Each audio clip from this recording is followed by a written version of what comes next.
Good morning and welcome to Business Morning. I'm Chimeze Obi Iwagu. The World Economic Forum has postponed its annual meeting of business and government leaders amid mounting concerns over the rapid spread of the coronavirus Omicron variant. According to the WEF, the current pandemic conditions has made it very difficult to organize a face-to-face meeting in January, making it the second year in a row that an in-person event has not taken place. WEF plans to reschedule the meeting for the summer of 2022 with some digital events to hold in January. And back here, a new man-made island, Ocean City, Lagos, has been unveiled by parent company Sea Global Energy to transform the coastline of Lagos State. The futuristic city, which is intended to set standards for generations to come, is expected to showcase the best the country has to offer. Let's see what it looks like.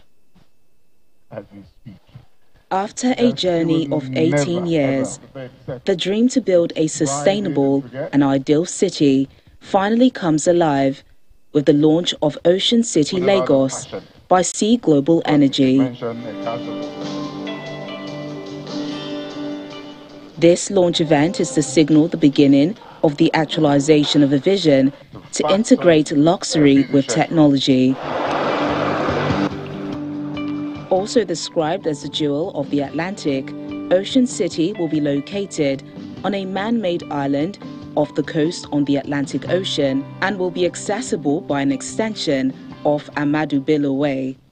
Ocean City, Lagos will be the center of the rapidly changing Lagos metropolis. It will transform the Lagos coastline into the world's next 5G powered destination. Our company, Ocean City Lagos Limited, identified an opportunity to adopt technology in redefining luxury as it is known today within the real estate industry. Our own Ocean City Lagos here in Nigeria is going to be the beauty for us to behold. It's going to be the first multi-district new town development in Lagos, with residential, aviation, tourism, commercial and medical segments. The 308-hectare futuristic city will adopt innovation to ease the way people live. It's going to increase the GDP of Lagos because there are a lot of things going to come in there, like medical facilities. There are a lot of tourism will come in there from all over the whole world to come in and take expertise that we have here. I'm sure this project, it will bring a lot of control for the ecosystem, stemming down the tide of erosion and all of that, which has been a critical environmental bane in Lagos. So that will be a major gain for the Lagos state government and Lagos people. With a desire to become an example of real estate development in Africa, Ocean City, Lagos will consist of 5 districts: Gladys, Madaki, Aremu, Adeshola, and 5 cowries.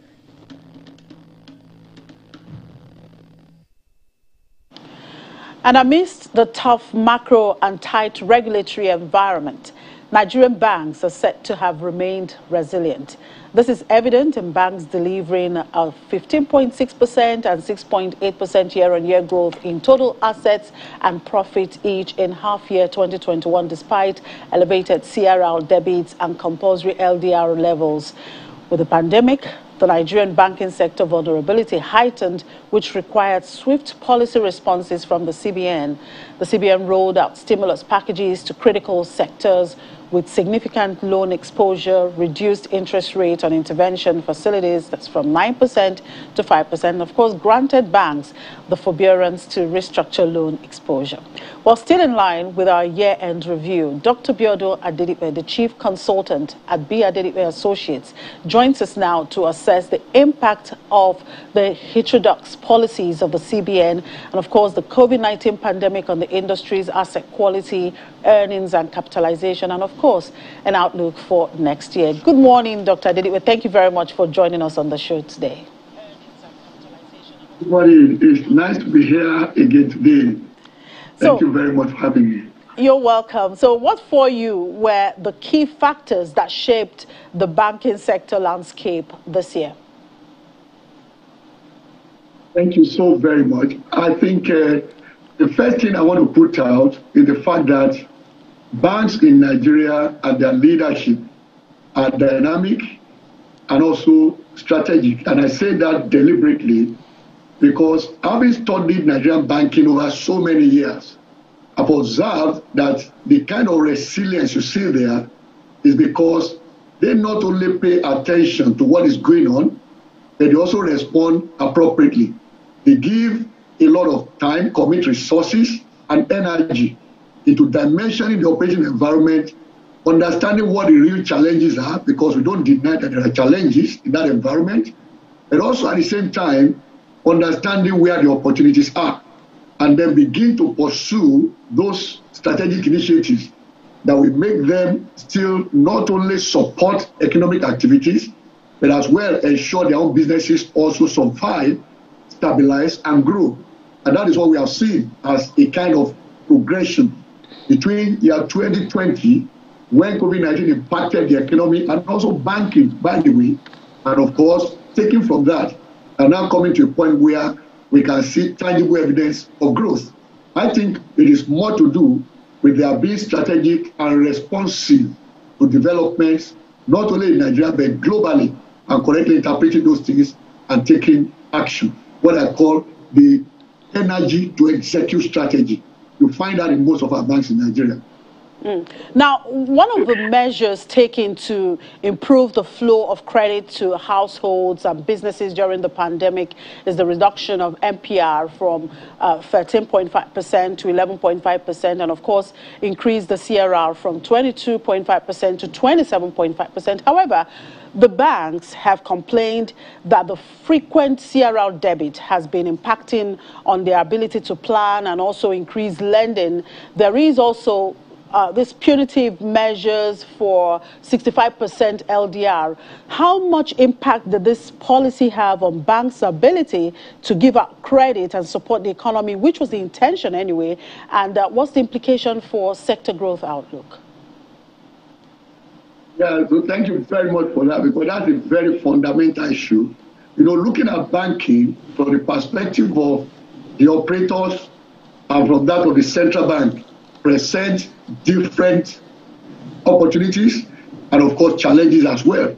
Now for the central bank, they run in between two macroeconomic objectives. We want the economy to grow in the situation where we are right now, and desperately so, but at the same time, the CBN will be cautious about the inflationary implications of stimulus, which of course has come in this economy from the two major policy perspectives of monetary and also fiscal. All right. So in that environment, the central bank is conscious of not only the inflation rate as at today, but also about expected inflation. So the action they take today, therefore, will not only reflect what all of us see as the inflation data, but also where they expect inflation to go in response to the stimulus packages that we see happening, fiscal, monetary, as I said. Now, that is on the one side. On the other hand, the central bank wants the banks to also support economic growth through their lending activities. So, and that will explain, for example, why the MPR was reduced, because we refer to that as a signal rate, which means when central bank moves the needle of the MPR, it is to signal to the bank the direction they want lending rates to go on the one hand, and then secondly, whether they want banks to lend more or lend less. So when MPR drops, as the CBN did, it means that will make borrowing for the borrowing customers of the banks cheaper. So and if it is cheaper, then they come forward and borrow more from the banks. So in which case, banks can grow their loan book. Now, on the other hand, also bringing the LDR, that is the loan deposit ratio, also higher. The idea then is that, yes, we are not only signaling to you with the MPR in terms of what we want you to do, but we also want to give a kind of direction to you in what we want to see happen on your books. In which case, we want you to give a larger percentage of your deposits out as loans and advances to customers. So that's done. But at the same time, central bank will now ask the question, what will this do to liquidity because the more money the banks release as loans and advances, the more liquid the economy becomes. And when you talk of liquidity also, there are two sides to it. There is liquidity of the banking system as different from the liquidity of the economy general. When you talk about liquidity in the economy, that's when you talk about how much cash is in circulation and all different definitions of money supply that we use in economics. All right? But for them, the focus is more on looking at the dynamics of the books of the banks. Do we see evidence that liquidity in the banking system is going in a direction that is not supporting growth of loans and advances? And so the idea then is that any money that is not going in that direction, is there a way that the central bank can put a little break on that? So it's like a catch-22 situation. And this is the way it goes. From the perspective of an operator, he says, if more of the funds I have available as deposits are sterilized, but that is what cash reserve means. Okay, they are sterilized, which case they are not available for me to trade with. Trading means lend the money and of course invest in other income yielding assets. So if that happens, for the perspective of operators, they will see an increase in CRR as an indication that we don't have sufficient resources to actually lend. So each of them has objectives they are pursuing, and once in a while, those objectives may not necessarily, move in the same direction. And so the challenge more on the side of the regulators is looking at the big picture, and that will distinguish now between the aggregate, which is what they see, as different from the individual operator that looks at its own loan book, and of course, how liquid that book is. Yes, don't forget also, a bank in the system can be very, very liquid, and some others may not be so liquid. But what central bank we look at as regulator is the aggregate position. And so when they see the aggregate, that it is tending more towards, we have, less liquidity in the system, then they come up with a point that says, we want you to put more of your deposits in liquid assets. And that is the essence of increasing the CRR. So this, and of course, the liquidity ratio as well. So all of these are interplays that show clearly that we want to seek a balance. While operators are pursuing their own objectives, which is normal in business, the regulator will be looking at how to ensure financial system stability and then soundness of the macroeconomic environment. So they are pursuing different objectives, and we must continually look at that, and each of them looking at how to achieve its own mandate within that broad context. Now, as someone who monitors this sector very closely, what for you will be an ideal CRR and LDR going into 2022? That's the question. Thank you so very much. Now, for me, the Nigerian economy is still in need of growth. And so, as much as possible, my own recommendation will be to reduce CRR, all right? And that means let's make more funds available to the banks to trade with. That is on the one hand. Then, of course, liquidity ratio also is a reflection of the proportion of the deposits of banks that central bank will want them to put in liquid assets. So the interplay of those three elements determines how much banks you have available to intervene in the economy. In fact, the way we look at it is that we add up those three ratios, they amount to 100%. In which case, the higher CRR is, the higher LDR is, then of course, the higher the LRR is, that liquidity ratio, then the lower will be the capacity of banks to create loans. So if we want them to maintain CRR at 65%, which is what I would still recommend, CBN should maintain that going into 2022. And the reason is because there is always an interplay for the perspective of the operator between liquidity and profitability. They want to be profitable, but as banks, they must also be liquid. So that interplay, we call it the primordial trade-off in banking. So the CBN must also see that from the perspective of operators. You want stability, you want soundness, but you also want banks that are also profitable and therefore sustainable. There will be no sustainability if the banks are not profitable. So that is why The system also must look at it from that perspective. So in order for us to have a sustainable banking system, we must ensure that, yes, we want banks to support growth, and that means we don't also push it too hard. And this is one thing we also say in banking. You can create loans today, but if the loans you create is in desperation, you end up mostly creating loans that will go back down the road. And the simple illustration is this. Let's assume you lend at 20% per annum interest rate. You create a loan of 1 billion naira today that goes bad. That means for you to actually make up for the whole, that loan, that bad loan puts in your book, you must create fresh 5 billion naira loan that will also perform. Because to bring that whole, we need to earn 20% of the 5 billion new loans you have created in order to fill the hole that was caused by 1 billion that went bad. So creating loans desperately, which at times might be what raising the LDR may put in the banking system, is something I want to advise us to avoid. So I will still recommend keep LDR at 65, okay, but give banks more room in the area of CRR and also the LRR. All right. Now, if I would recall, AfriInvest recently released their banking report for the year. And of course, they noted that banks in Egypt, Ghana, South Africa are better capitalized than Nigerian banks. What for you is the position of the banks in Nigeria in terms of capitalization? And going into 2022, do you see a kind of recapitalization happening? I don't see any strong argument for that at the present moment. Because when you begin to compare banks across borders, certainly you are looking more at the exchange value of the currencies of those various countries.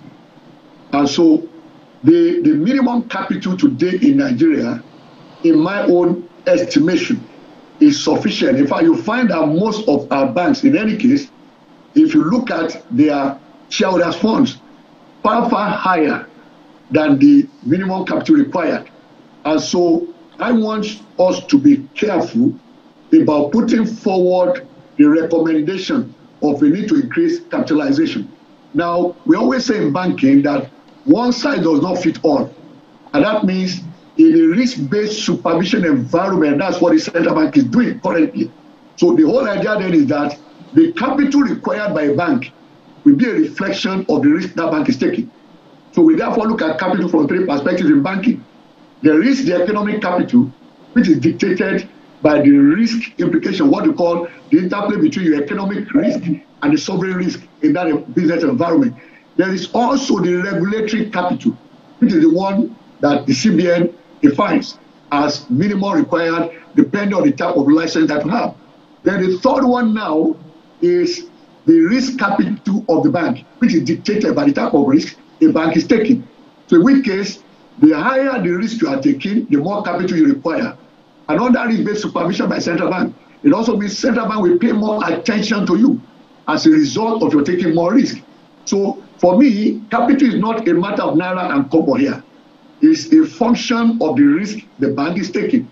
And for the perspective of central bank, if they also do a dimensioning of the risk implication of doing business in the Nigerian environment, then they might begin to talk about maybe raising the threshold, the minimum threshold for capital for different licenses in banking, regional, national, international. So but for me, as of today, I will not recommend an increase in the minimum capital required in banking in Nigeria. Before I finally let you go, I would want to know the opportunities that are available to banks to increase market share as we enter the new year. Thank you so very much for that. That is now talking about what I would call business strategy. Now, the way this goes is simply this. For every of the bank in the system, the question to ask is, where are we today? Which is, what is my share of the market in the major performance metrics in Nigerian banking? So you can look, for example, at the loan book, either in terms of the gross loans and advances or net loans and advances. You talk about deposits. You can also look at investment securities. Perhaps also look at your shareholders' funds and such major metrics. And then ask yourself a simple question. What share of the market do I have today? So the next thing will be, where do I want to be in the market in the next year, in the next 3, the next 5 years, whatever number of years you want to plan for. Now, having done that, you have set a goal for yourself. So if, for example, you say you want to be a part of the top 10, and you currently are not in the top 10, it then means the 2 questions you will have to confront yourself with is in which metrics, all right? So if you pick a metric and say, I want to increase my market share, let's say in deposits, then currently my ranking is number 22. If I'm number 22, and I'm aiming over the next couple of years to be among the top 10, it means then you want to displace the 10th position bank as far as that particular metric is concerned. If I'm going to displace that bank over the next few years that I'm planning for, it means 2 things must happen. Number 1, I must first project how that bank will grow, because that bank will not remain where it is today. So it will also be pacing up to grow.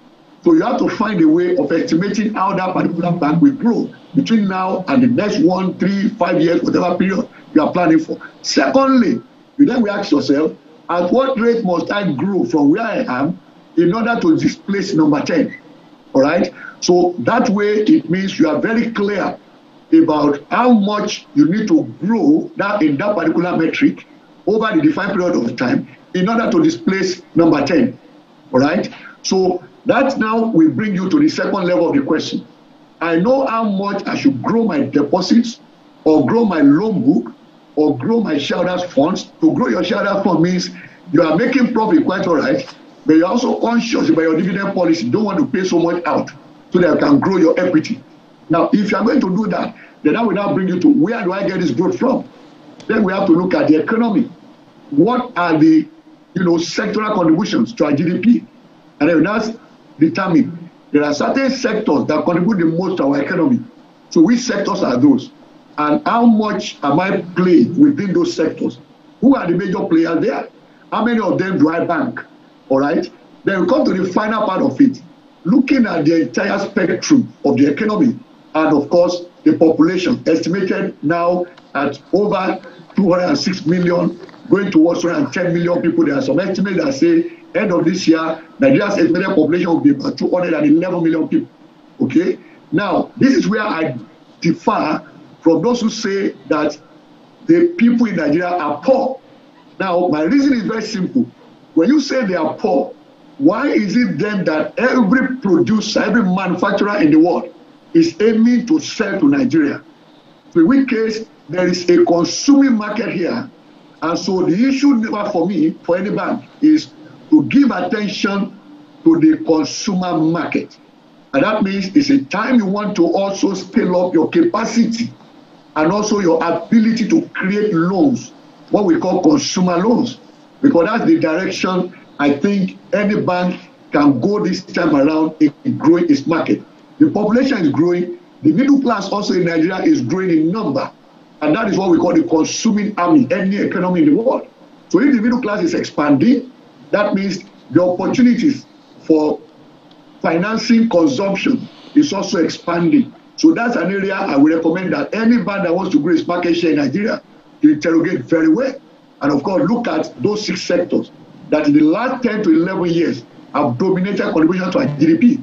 Agriculture, mining and quarrying, manufacturing, trade, ICT, and of course, real estate. So if you want to grow your market share, pay attention to those sectors, then give more attention to consumer lending. Thank you very much. Give more attention to the consumer market. That's a very good place to leave this conversation. Thank you very much, Dr. Adedipe, for your time this morning with us. We do appreciate it. Thank you so very much for having me. And on commodities market update, oil prices edged higher this morning, though investors remain worried about the rapid spread of the Omicron coronavirus variant globally, prompting countries to consider more restrictions, potentially denting fuel demand. Brent crude futures increased by 9 cents to $71.61 a barrel, while U.S. West Texas Intermediate crude futures rose by 23 cents to $68.84 a barrel. British Prime Minister Boris Johnson had said on Monday he would tighten coronavirus curbs to slow the spread of the Omicron variant if needed after the Netherlands began a fourth lockdown and other European nations considered Christmas restrictions. On the supply front, OPEC Plus compliance with oil production cuts rose to 117% in November from 116% a month earlier, indicating production levels remain well below agreed targets. All right, let's talk more on the commodities market space. And we have Dumebi Yeke here with us. Good morning, Dumebi. Good morning. Omicron seemed to be roiling the global markets, yes, not just the oil market, although we saw a little bit of increase today. But yeah, with Omicron, we're not sure that the prices will keep, rising. But how low do you see, or what direction really, as the year draws to a close and with this development of the Omicron variant and countries trying to enforce one restriction or the other? So what direction are you seeing the oil market?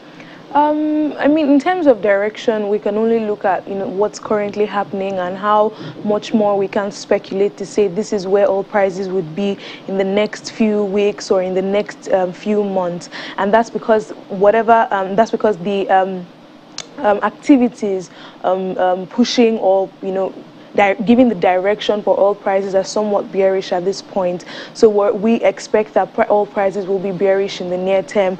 The Omicron virus is really spreading in European countries and the US. I mean, the UK, about 20% of their recent cases are as a result of this variant. Netherlands is in fourth lockdown. Other European countries are considering lockdown restrictions right now. So investors are worried about how this would play out in the near term, considering the fact that when the winter season, there's need for an increase in the supply of oil, and OPEC Plus in itself is still being conservative with its oil supply, and US shale, there hasn't been any significant increase in US shale production in the near term. So oil prices are likely going to remain bearish, and that's because right now demand seems to be the outlook on demand seems to significantly outweigh supply, even though OPEC Plus is quite optimistic that demand will increase in the first quarter of 2022. It recently increased its oil demand forecast to about 99.13 million barrels, and on the expectation that the Omicron variant, the impact of the Omicron variant will be short-lived, and many countries will have adopted a lot more vaccination. But we have seen that this is spreading as fast. So clearly there might be some. So clearly there might be some review of that forecast. We might see the OPEC Plus and even other international energy agencies review their forecast on global demand. And this is not because these countries don't want to demand for fuel or even natural gas, but because right now the attention is going to be shifted towards curbing the spread of the Omicron variant. Yeah, back here in Nigeria, we're already seeing how the impact on of this drop oil price on our reserves, as the external reserves have dropped considerable. But should Nigeria really be worried at this point?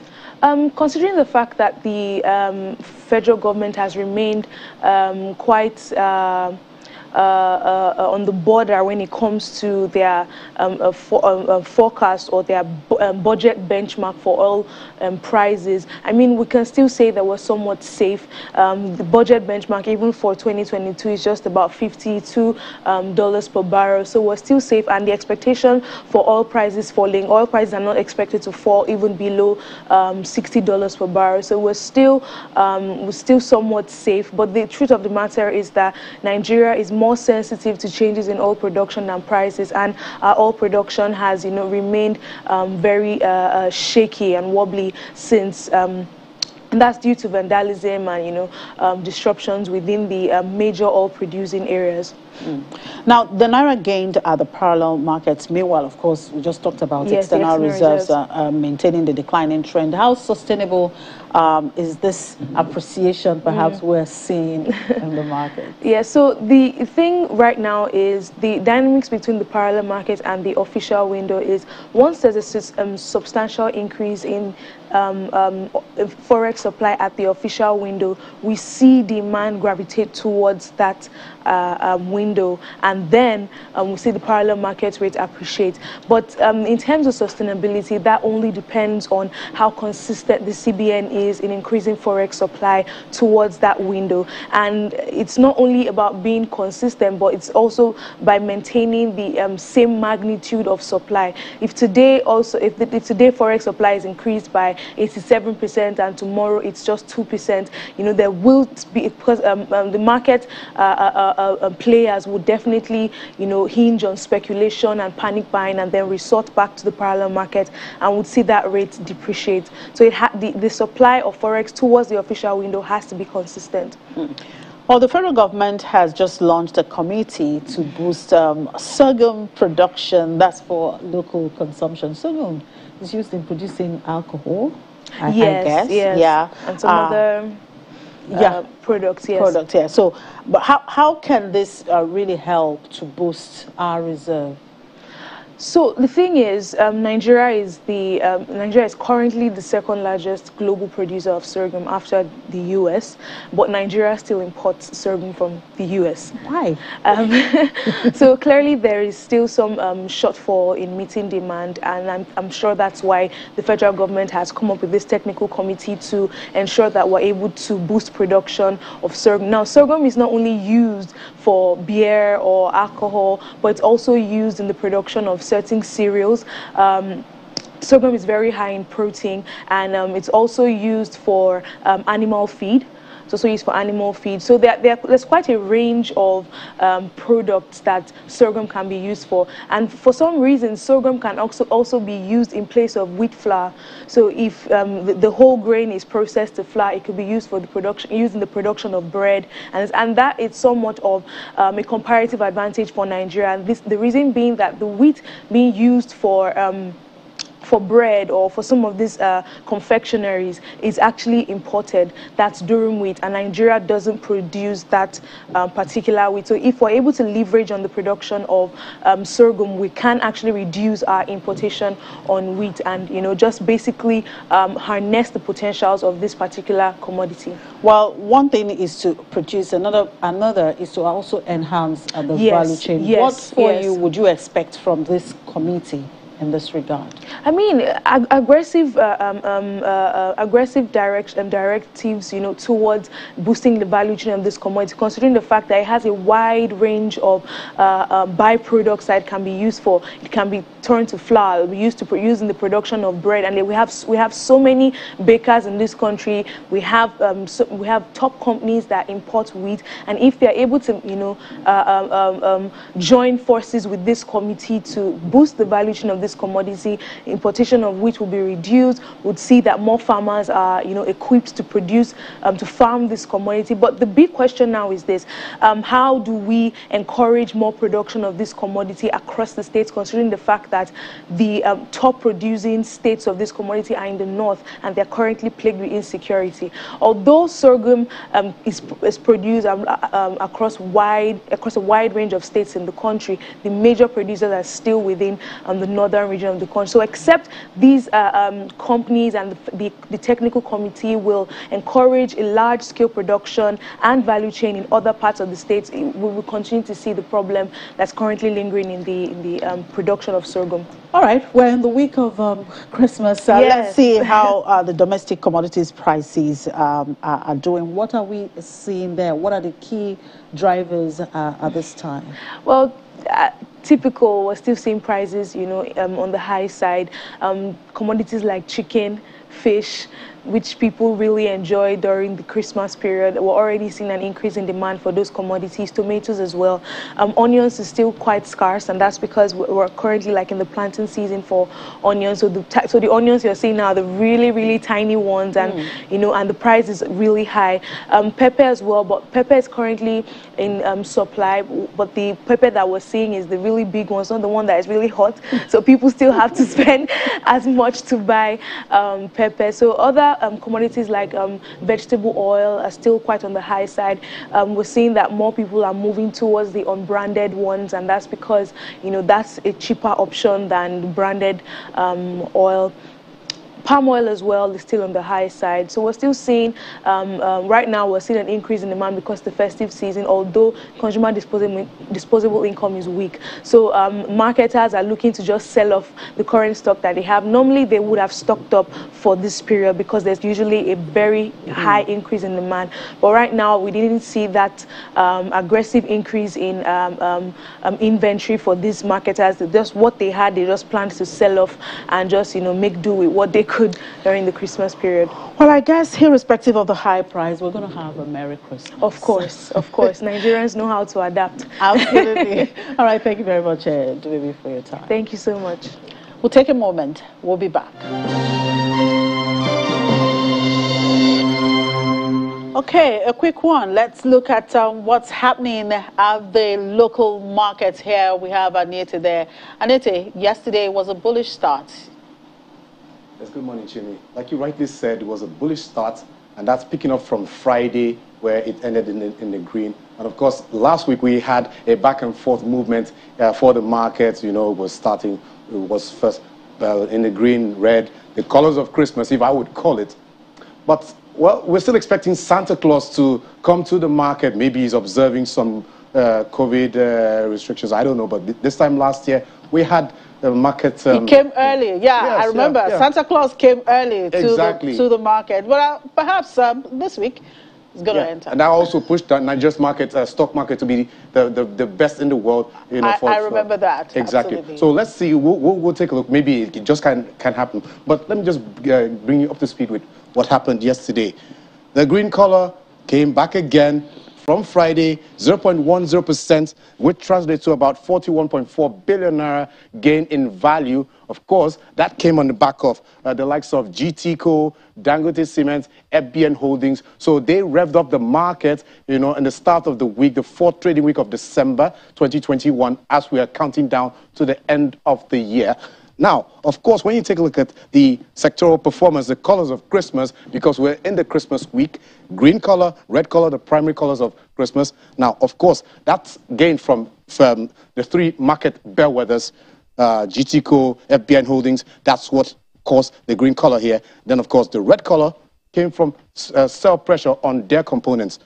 In terms of value and volume, it was down. Value was down by 29.7%, while volume was down by 58%.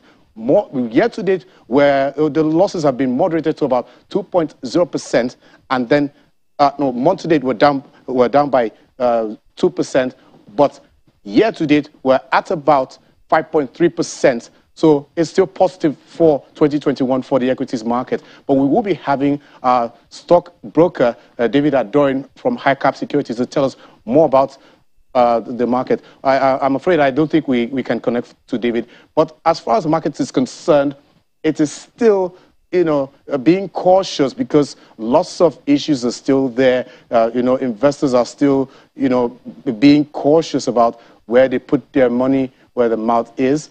Of course, last week we had two companies being placed on full suspension. So I understand we have David now to tell us more about the market, especially as we start the fourth trading week of December. Thank you for joining us, David. Thank you. Always a pleasure being with you. You are. So I'm sure you traders, you're not too pleased with the market, or are you pleased with the market? Is there anything to spur the market, or is there anything pushing investors away from the market at the moment? Yeah, contrary to expectations, really, I think the market has performed robustly in the past 2 weeks.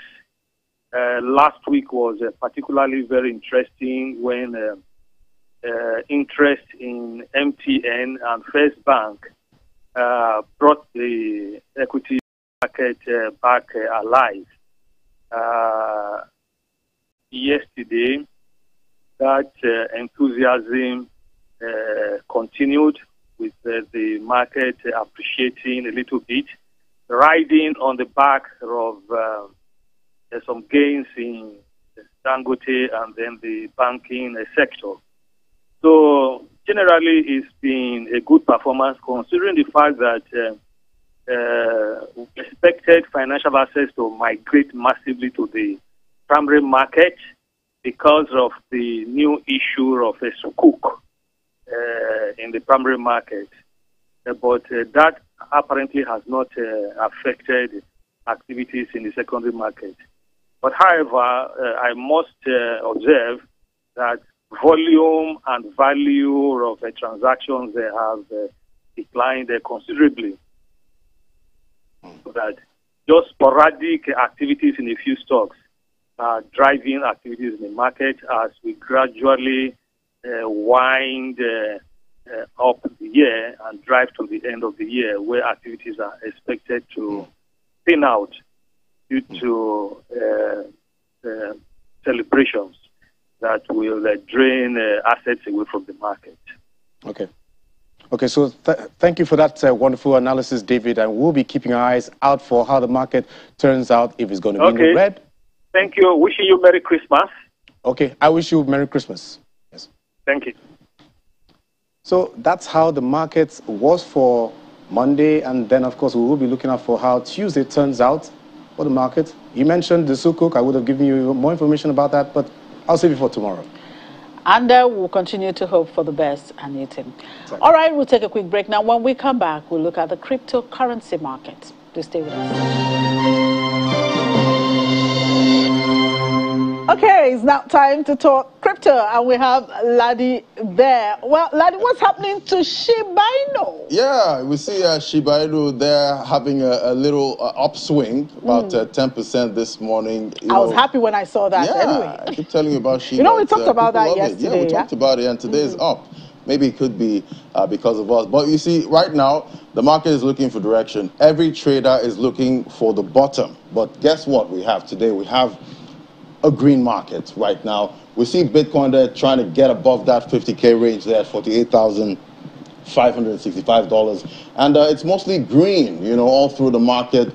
Looks really nice. Just the stable coins there in the red showing that investors are ready to go back into the crypto market there. We see the fear greed index yesterday was extreme fear.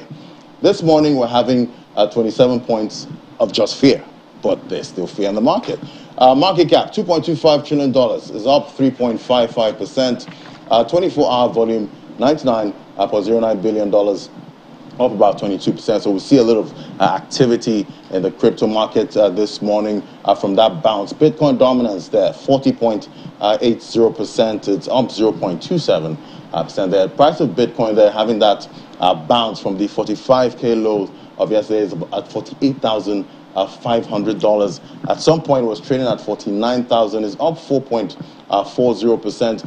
Yesterday, investors were, talking about where the bottom of Bitcoin could be. Some are now optimistic that Bitcoin has found the bottom and might be heading up, but it remains to be seen. This market can always surprise us. At 24-hour volume, $31.29 billion traded in Bitcoin. And we see Ethereum back above the 4,000 level, $4,019, up 4%. It's looking good all through the market. 24-hour volume, $21.78 billion traded in Ethereum. Let's bring in Rume Ofi now, digital market analyst. Hello, Rume. Happy Green Tuesday. It's my pleasure, Ladi. Nice to be around again. Great to have you. Great to have you. So I saw a report yesterday about Bitcoin's 1% controlling a lion's share of the cryptocurrency's total wealth, and that's about 0.01% of Bitcoin holders control 27% of the currency. Are we going to be seeing, just as we have in legacy markets, we have just a few people controlling Bitcoin? I think the case of that for Bitcoin, it's quite different. Why? Because those guys that actually have all of these, they are most likely early adopters. Then when you mine Bitcoin, the block rewards are around 50 Bitcoin, right? When you get it right, when you transact, when your block is being mined, you are issued 50 Bitcoin. So over time, early adopters amassed a lot of Bitcoin for themselves. And the most amazing part is these guys don't move all of these cryptocurrencies. They don't move them. They just keep them because from day one, they've seen the future of this, right? From even those that bought from $1. So I think it's a current call for those people that have not had their portion of Bitcoin, because it's going to help them retailers to come in, the ordinary man to at least have their own portion, so it can at least, because measure up with the idea that only the top guys are controlling that huge amount. So they are still buying, so it's supposed to inspire those that don't have now. They need to buy more. People need to get, at least if you ask me, because I'm doing that in my own, anybody close to me need to have their own wallet set up and a certain amount of Bitcoin, because inflation is hitting the roof, and it's supposed to really reflect how we can hedge our funds with digital assets. Because I think there are sentiments around the hold and so, but there's always a first-time advantage. You ask me. And most believe that with crypto, everybody's going to be rich, but it seems there's going to be a divide, with the way it's looking. Yeah, it's more like the guys that are also involved in code, that are involved in some other investments, but, the idea is you come in first, you get it. And like I always tell, first come, first serve. If you've got Bitcoin in 2011, November is precisely for $1. With 1,000 naira, you should have about 6.2 Bitcoin, which can amount in naira to about 200 million plus naira. Okay, well, another interesting thing making the rounds is some wallets that hold a lot of Bitcoin that have not moved for about 9 years are suddenly moving. What does that mean? The truth is that one thing I usually observe in all of these dynamics is it happened in 2016-2017 bull market as well.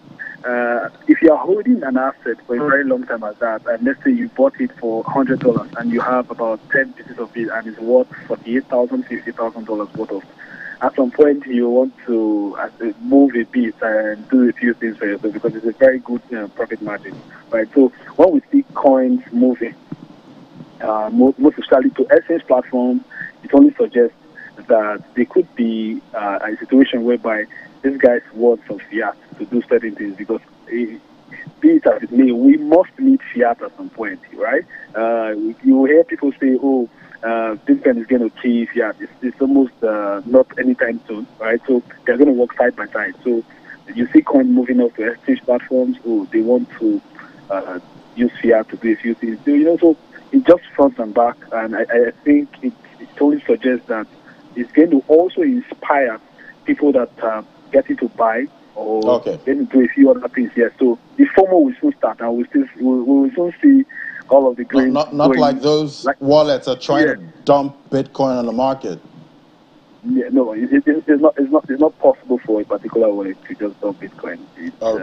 With all of these institutions coming in here and there, you and I are also at the background. All right.